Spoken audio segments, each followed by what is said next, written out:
Selamat siang semuanya, yang saya hormati Bapak Dr. Wilmy Eka Putra, STMSI, selaku dosen pengampu mata kuliah Tata Kelola Keuangan Pemerintahan, dan yang saya hormati dan saya sayangi teman-teman sekalian. Perkenalkan, nama saya Cisiri Lesma dengan NIM B1B1222060. Di sini saya akan menjelaskan sedikit yaitu tentang analisis biaya dan manfaat.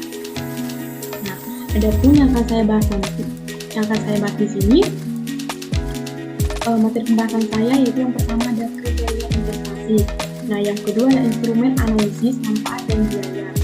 Yang ketiga ada macam manfaat dan biaya suatu proyek. Yang keempat ada mengenal dan mengukur manfaat suatu proyek. Yang kelima mengenal dan mengukur biaya proyek. Yang keenam ada menentukan waktu dan bunga diskon. Yang ketujuh ada analisis resiko. Nah, yang pertama ada kriteria investasi. Nah, dalam bagian ini hendak dibahas yaitu bagaimana analisis ekonomi dapat diterapkan pada analisis anggaran, sehingga kegiatan yang dilakukan oleh pemerintah benar-benar memberikan manfaat netto yang lebih tinggi karena telah ditariknya dana masyarakat oleh pemerintah. Tariknya dana masyarakat oleh pemerintah di sini adalah untuk membayar kegiatan setiap proyek atau kegiatan yang akan dilaksanakan oleh pemerintah hendaknya dipandang dari berbagai unsur kelayakan atau flexibility. Nah, diantaranya adalah kelayakan teknis, kelayakan finansial, kelayakan ekonomi, kelayakan sosial budaya, dan kelayakan keuangan. Selanjutnya yang kedua ada instrumen analisis manfaat dan biaya. Nah, instrumen analisis manfaat dan biaya di sini terbagi menjadi tiga. Yang pertama ada nilai sekarang netto atau net present value. Yang kedua ada rasio manfaat terhadap biaya. Yang ketiga ada kriteria hasil usaha. Nah, untuk dapat mengetahui nilai sekarang itu diperlukan satu rumus, yaitu NPF sama dengan BD tambah BE dikurang CD tambah CP tambah CE per 1 ditambah RT.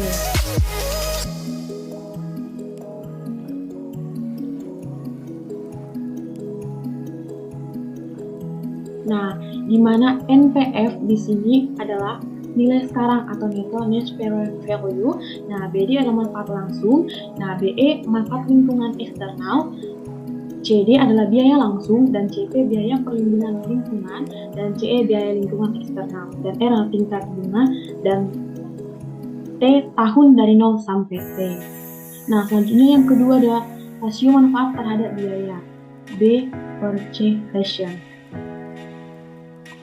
Untuk mengukur ini digunakan satu rumus juga, di mana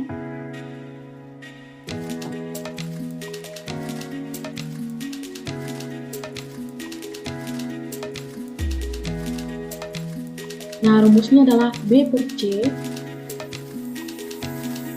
sigma T sama dengan 0 BT per 1 ditambah R T per T sigma T sama dengan 0 CT per 1 tambah RT.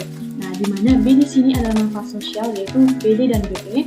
Nah, C di sini adalah biaya sosial yaitu CD tambah CP ditambah CE dan R adalah tingkat bunga dan T adalah tahun dari 0 sampai T dan sigma adalah jumlah. Nah, selanjutnya yang ketiga yaitu ada kriteria hasil usaha internal rate of return atau IRR, di mana rumus dari kriteria hasil usaha internal rate of return di sini yaitu NPV sama dengan T sigma T sama dengan 0 BT dikurang CT per 1 tambah lambda T sama dengan 0. Nah, dan apa sih yang di sini itu? Yaitu yang pertama yaitu adalah B. Nah, ya B itu adalah manfaat sosial dan C adalah biaya sosial dan lambda itu adalah rate of return. T adalah tahun dan sigma adalah jumlah. Selanjutnya ada yang keempat yaitu tentang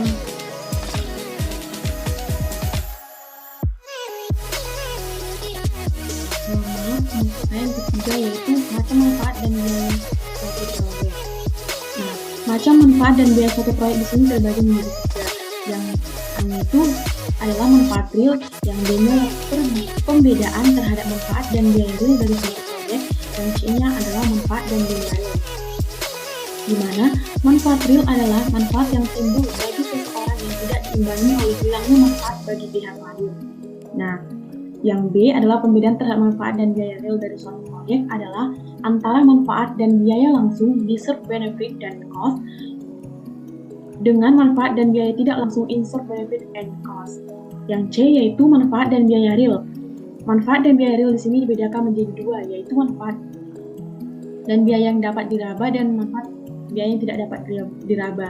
Di mana manfaat dan biaya yang dapat diraba di sini atau tangible dan yang tidak dapat diraba di sini intangible. Nah, istilah dapat diraba diterapkan bagi manfaat dan biaya yang dapat dinilai dipasang. Sedangkan manfaat dan biaya yang tidak dapat dipasangkan adalah titik tidak dapat diraba.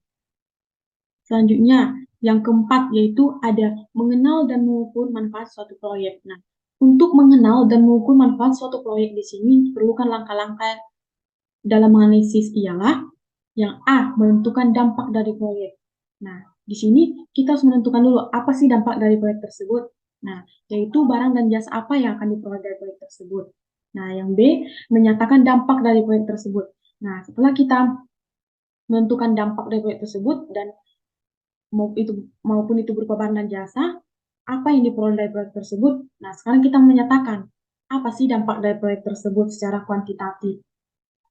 Selanjutnya, ada yang kelima yaitu mengenal dan mengukur suatu biaya proyek. Nah, konsekuensi dari adanya suatu proyek alam beban beserta pengorbanan yang merupakan biaya produk tersebut, penggunaan sumber daya yang akan terlibat dalam pembangunan suatu proyek akan mencakup pula opportunity cost, dikarenakan pengorbanan atau hilangnya jasa profit pada sektor lain. Nah, sekalipun dalam menghitung biaya dalam suatu proyek jauh lebih mudah daripada dalam menghitung manfaat, namun tetap tidak terlepas dari hanya kesulitan. Misalnya, timbulnya perhitungan ganda suatu proyek, kemungkinan memiliki dampak terhadap suatu daftar, terhadap suatu daerah tertentu, sedangkan proyek lain juga mempunyai dampak terhadap daerah tersebut.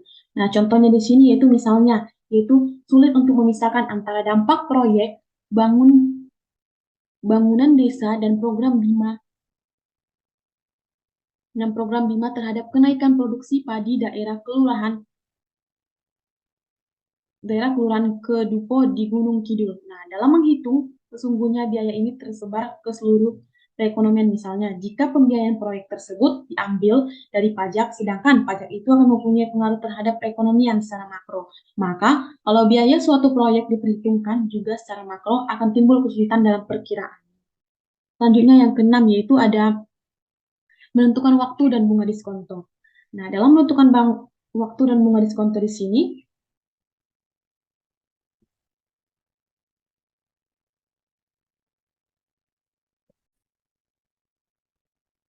nah, untuk menentukan waktu dan bunga diskonto di sini yaitu manfaat atau suatu proyek biasanya akan diterima beberapa tahun setelah proyek itu selesai. Nah, maksudnya di sini yaitu tunggu proyek itu selesai baru dapat diterima dan akan selalu apakah proyek tersebut dapat memberikan jasa yang akan diterima pada tahun-tahun yang akan datang. Nah, kesulitannya adalah untuk menentukan tingkat diskonto atau tingkat bunga discount rate dan juga menentukan umur proyek tersebut. Seiring suatu proyek secara ekonomis sudah tidak berfungsi, tapi secara teknis masih berfungsi. Atau sebaliknya, biayanya untuk proyek yang horizon, waktunya panjang, dan diasumsikan tingkat diskonto sama dengan bunga dan tetap untuk jangka panjang. Nah, selanjutnya yaitu yang ketujuh, yaitu analisis resiko.